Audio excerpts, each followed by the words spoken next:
Hi everyone, and welcome to our weekly portion here at eteachergroup.com.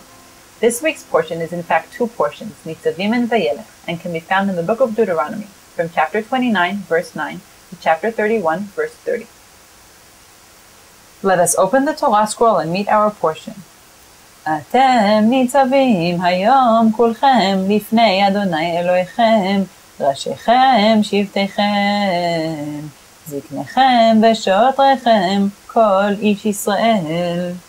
The first portion is named Nitzavim, literally you stand, because it begins with a covenant that the entire population of the Israelites is going to pass through, standing before God.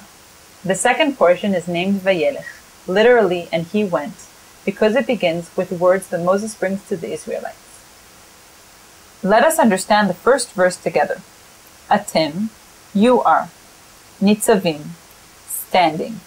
Hayom, this day. Kulchem, all of you. Lifnei, before. Adonai, the Lord. Elohechem, your God. Rashechem, your heads. Shiftechem, your tribes. Ziknechem, your elders. Veshotrichem, and your officers. Kol, every. Ish, man. Yisrael, of Israel.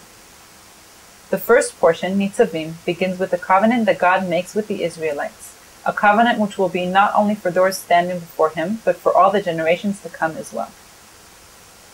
Moses warns the people of God's wrath towards any Israelite who will commit idolatry, and describes the great destruction that will come upon the people and the land for breaking the covenant. However, after the great punishment, which will include exile, Moses foresees that the people will be redeemed when they return to God. Obeying God will result in great prosperity. Moses concludes by saying that obeying these commandments of God is not difficult. Obeying them means choosing life. Disobeying them means choosing death.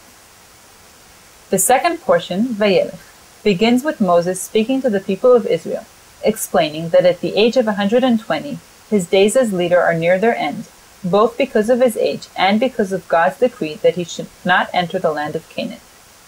Moses promises that God will fight for the Israelites upon entering Canaan, and declares that Joshua will be their leader as God spoke.